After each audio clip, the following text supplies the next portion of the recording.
It's midnight and I spent all day playing zombie video games, so let's review some cards. Godhunter Selwyn, 5.35, Forcecraft Legendary.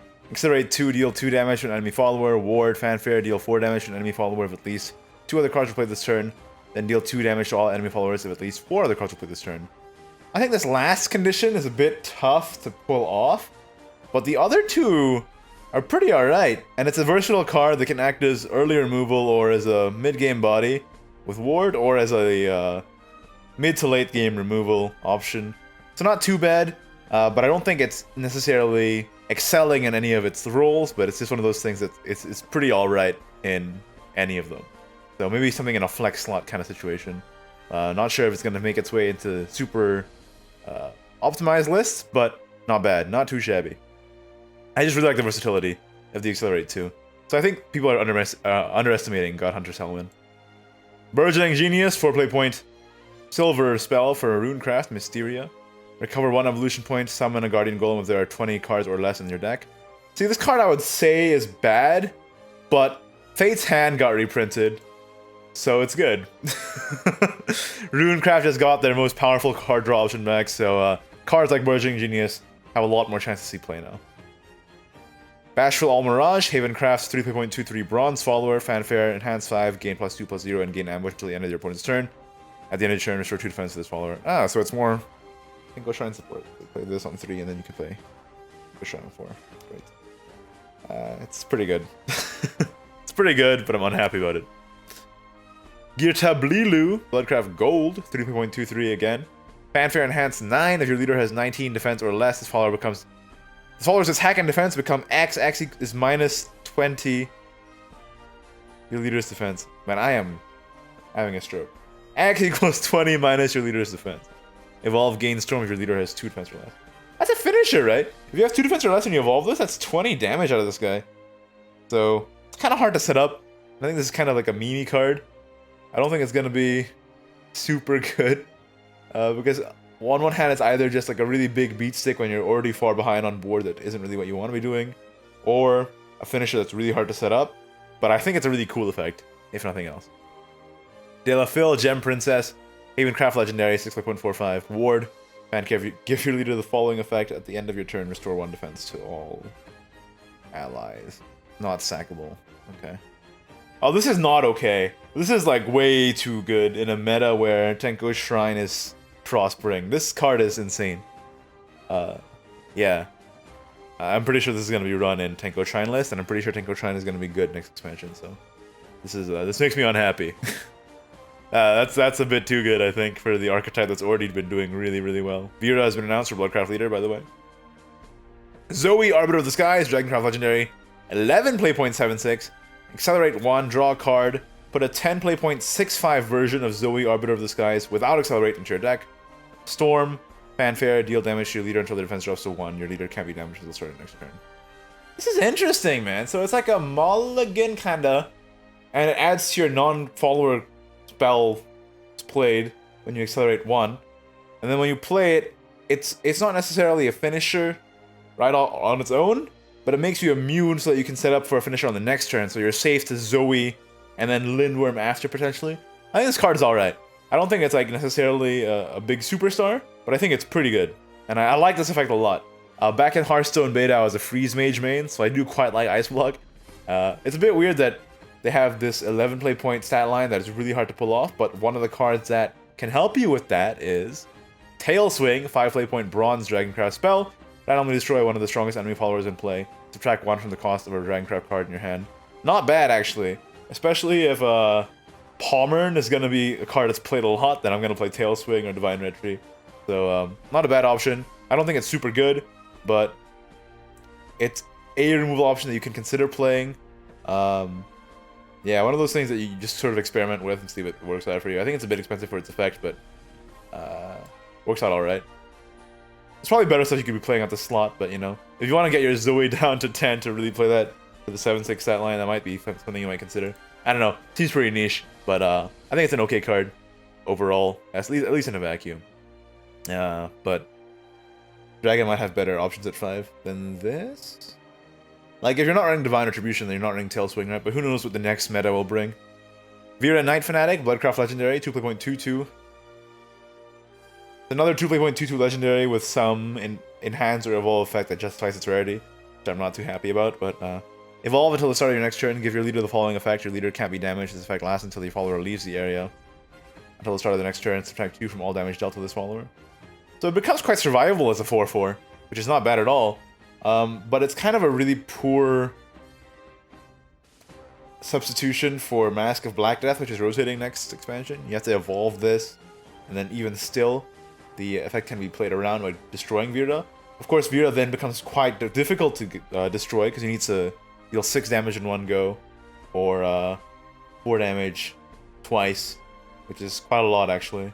But yeah, I don't think this is that great, because the fact that it's on Evolve is also really tough, because I think as a controlling Blood deck, and Vengeance as well, you actually kind of use your Evolves quite a lot. But that might be where one of the cards that I forgot to review last time comes in. I missed this. Crimson Desire, Bloodcraft 3 Bronze spell, deal 2 damage to your leader, recover 1 evolution point, which is not a bad spell, but I think this might be a bit slow. This is one of those cards that's good in certain metagames. Like if it's a really control-y, maybe even late mid-rangey metagame, this card might be really good, because it also deals damage to your leader that helps you proc stuff like your Jormungand or what have you, your Dark Feast Bats. But imagine in a tempo metagame, this card doesn't cycle and it doesn't do anything on 3, it's terrible. So it's an interesting effect, but that evolution point recovery thing that they're going for this expansion might be important if they're going to print effects like Vera, which really depend on this being a crucial part of your game plan, I don't know. But I think overall this is kind of not super great.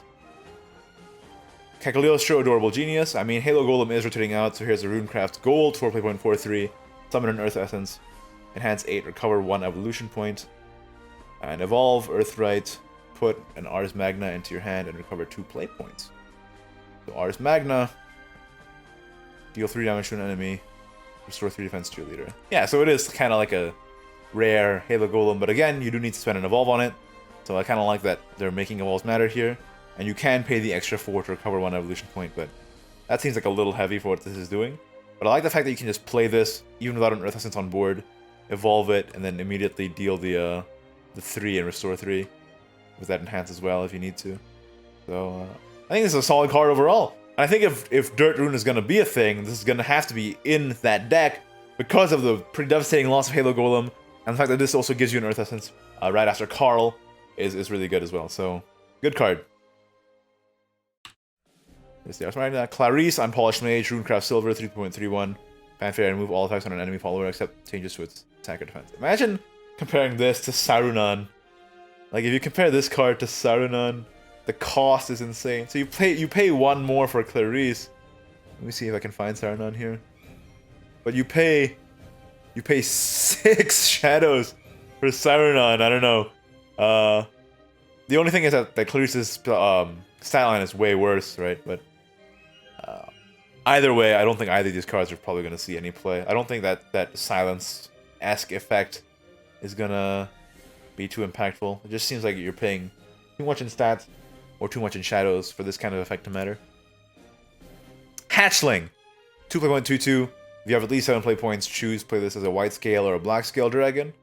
So it's a standard 2-drop that becomes a really bad 7-drop or a really bad Death Mist Dragon. Weirdly enough, this card is best as the Hatchling form. Both Whitescale and Blackscale are pretty awful.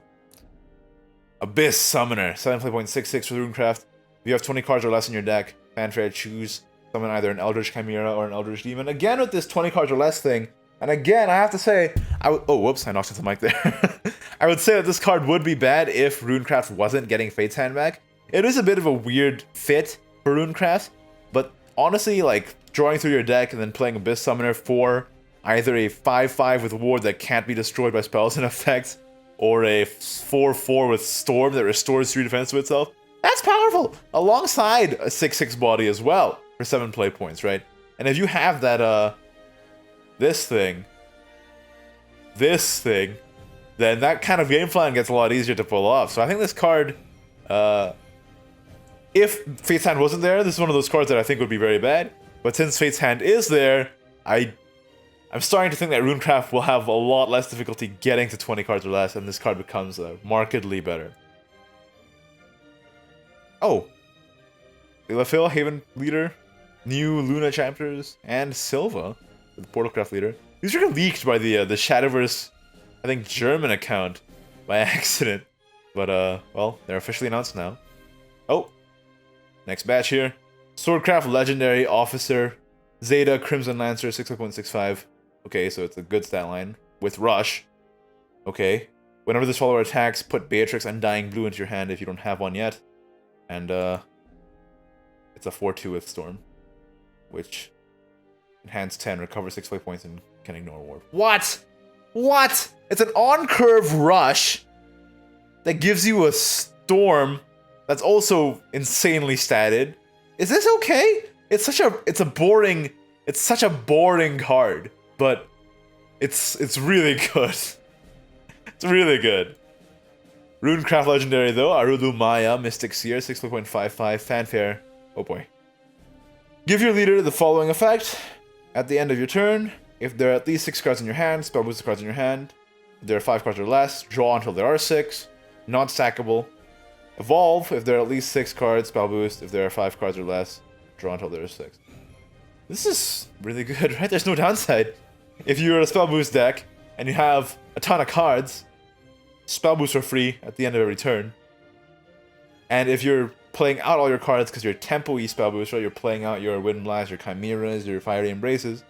You just draw 6 again. This is like super good. Like both these legendaries are super good.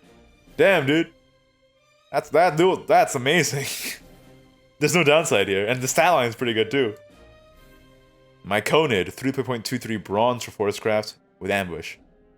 Simple card, but powerful. On-curve stats with Ambush. For aggro Forestcraft decks, you play this. Say you play a Falconer on 2, you play this on 3, turn 4, you evolve the Myconid to face, then you play the Falcon, you go to face. It's good. It's really good.